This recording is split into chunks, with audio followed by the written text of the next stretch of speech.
quais são os piores tipos de verminose que hoje tem judiado o homem do campo, tem judiado ali o rebanho, né, do criador? Pronto. Essa pergunta é interessante. Quando eu vou visitar uma propriedade rural, onde eu vejo assim diversas realidades, eu falo para você que é produtor rural que a caprinovinocultura de corte, ela tem 4 pilares para ser seguido. Para o produtor ele conseguir ter o sucesso, ele tem que seguir 4 pilares. A verminose, ele é um dos principais problemas que acomete o rebanho no nosso semiárido baiano. A verminose, ela causa falta de apetite, causa anemia, causa inchaço na mandíbula, e aí começa a perder peso, começa a se arrupiar, e aí o produtor, se ele não se atentar, aí agora é prejuízo na certa. E como eu falei, a ovinocultura e capinocultura de corte, ela tem 4 pilares. Se o produtor ele não se preocupa no manejo alimentar, o produtor ele não tiver uns piquetes de capim, não tiver uma palma, não tiver uma caatinga rica, não está preservando sua propriedade, ele não consegue criar. Tirou esse pilar do manejo alimentar, a verminose se aproxima do animal. E hoje a gente vamos falar do segundo pilar, que é o manejo sanitário, que é um conjunto de técnica que garante o bem-estar animal. É que onde a gente vamos abranger a parte da verminose. Temos também a questão do manejo reprodutivo, que se o produtor rural ele não se atenta em melhorar a genética do seu plantel, sendo ele para aptidão de carne para leite, ele não tem os animais resistentes, a verminose vai chegar para adjunto e vai tomar prejuízo. E se o produtor ele não se atentar na parte gerencial, que é um dos principais problemas também, que entra na questão da verminose, o produtor não considerar sua propriedade, que o pessoal popularmente chama de roça, uma empresa, a gente vai sempre tomar prejuízo, porque vai entrar a parte de receita e despesa. A ovinocultura, se ele tiver no seu bem-estar, todo dia ele está ganhando dinheiro, que está rendendo carne, está rendendo leite. E se ele não se atentar aos manejos, a verminose vem para adjunto e o produtor não consegue combater por falta de informação e aí agora acaba tendo prejuízo. A verminose é um dos principais problemas que mata a questão de ovinos e caprinos, principalmente os animais jovens, como o senhor citou. Já vou deixar logo uma dica. Desde já, quem tiver com o papel e a caneta e quiser anotar, o animal jovem, uma cria de 0 até 15 dias, ele ainda é lactante, ele ainda está consumindo leite da matriz, né? E logo após ele vira ruminante. Então, o que ocorre? Se o produtor não tratar os jovens, ele coloca o seu plantel todo a perder, principalmente as matrizes. O que a verminose causa? Ela diminui o índice da aparição, diminui o crescimento dos animais e já vem a perda de peso e diminui a produção do leite. Então, se o produtor chegou lá na sua fazenda, encontrou uma matriz parida, aplica logo o vermífugo, entra com o vermífugo adequado. Logo após os 30 dias, para quebrar o ciclo da verminose, aplica novamente. E com 30 dias que o seu cordeiro tiver, você dá a sua primeira dosagem. Porque se o produtor não fazer essa dica, o que vai ocorrer?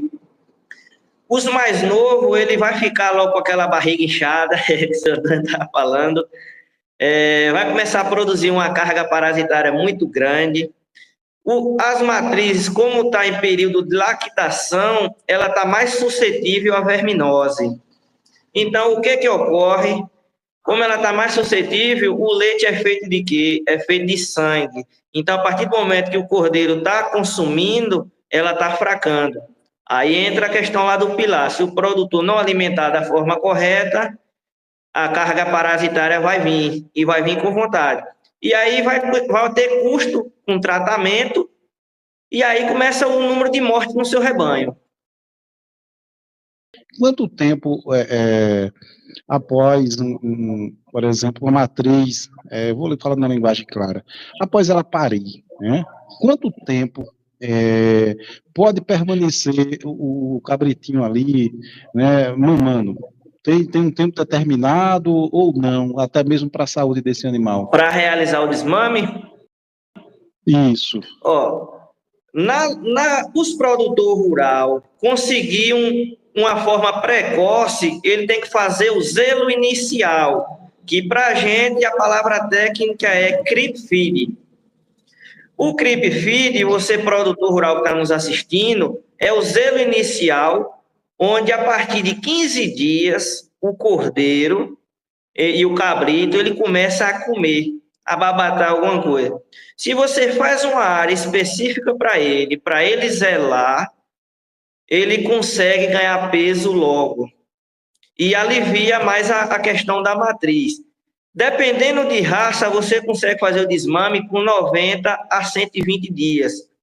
E se você fazer o sistema creep feed, se eu estiver conversando as palavras técnicas, vocês não entenderem, vocês pedem para eu repetir, viu? Se eu estiver conversando difícil.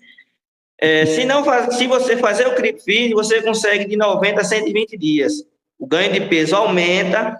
E para quem quer produzir cordeiro, borrego, você consegue resultados excelentes. Vamos dizer aí, de 15 a 20 quilos de carne nesse período. Onde eu tenho hoje produtores que eu atendo, eu posso julgar e falo com firmeza que é possível o produtor rural fazer de 15 a 20 quilos de carne na fase do crescimento. Passou dos 20 é difícil de ganhar, mas é uma experiência muito bacana você que é produtor rural fazer o creep feed. Fazer o zelo inicial, se vir ali, vamos dizer, 18% de proteína bruta para esse cordeiro, fornecendo aí 1 ou 2 vezes no dia, você pesa hoje, onde é que entra a gerência? Pesa hoje, com 15 dias você pesa, aí você compara o peso de hoje com o de amanhã. Você pega esse peso e você vê quanto de carne você produziu e você divide aí para saber o custo da ração. Ver como é que você gastou, quanto você investiu, né? Isso não é nem custo, é investimento. Tem mais outra pergunta aqui, que também essa eu fiquei curioso para saber quais os termos de medicamento que eu posso dar, de vermicida, né? Que eu posso dar à minha matriz, né? Após ela parir. E também eu entendo, né, que se eu tenho um borrego, digamos assim, que ele está mamando e tal, e a matriz ela é bem tratada, certamente eu não vou precisar dar a medicação ao cabrito.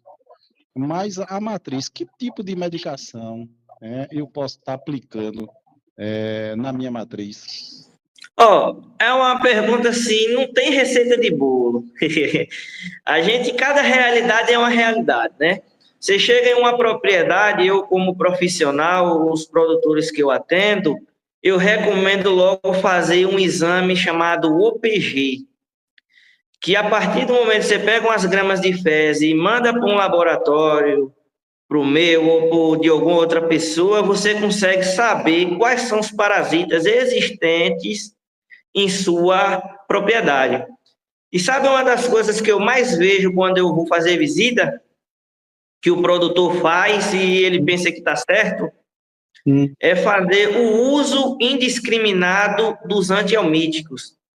Ah, Daniel, o que é isso? O Daniel, o que é isso? Que palavra doida é essa? O antihelmítico são os grupos de medicamento.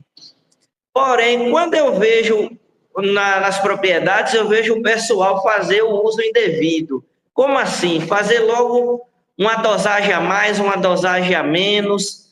Ele pensa que qualquer remédio de verme vai resolver o problema, mas lembrando o produtor rural, nem todo princípio ativo mata toda a categoria de verme. Então, eu não posso afirmar e nem indicar um vermífugo sem saber a realidade do produtor. Mas, porém, a gente faz na sorte, né? O produtor hoje, que é a realidade, ele aplica e resolve. Aí, o que ocorre se você fazer uma aplicação errada? fazer o uso indiscriminado, vai acelerar o aparecimento da resistência e muitos vermífugos não atingem a sua eficácia. Eu brinco assim, tem uns 2 produtores que já é de idade hoje, ele tem a base dos seus 70, 75 anos, e eu atendo ele faz 2 anos, e eu cheguei na propriedade dele a primeira vez, eu encontrei ele muito desmotivado. E eu sou um pouco curioso, e aí eu fui olhar a sacolinha de medicamentos dele e vi muitos vermífagos do mesmo princípio ativo, porém de laboratórios diferentes. Ou seja, estava usando o mesmo princípio ativo há muito tempo e não estava resolvendo mais, estava tendo muita perca, e aí agora o cabo já estava desanimado. E aí hoje ele tem 1 ano sem precisar de dar vermífugo a seus animais de corte. Lembrando que também tem as realidades diferentes de produtores, tem produtor que cria no extensivo, que é totalmente solto, tem produtor que cria no semi, que é preso e solto, e tem da forma intensiva, que é totalmente preso. Então, essas 3 formas de criação, a gente vê que tem umas formas igual o intensivo, que é totalmente preso, se o produtor não se atentar ao manejo sanitário, ele vai só ter prejuízo. E o vermífugo, ele pensa que não está tendo eficiência, mas realmente ele está fazendo da forma errada. Quais são os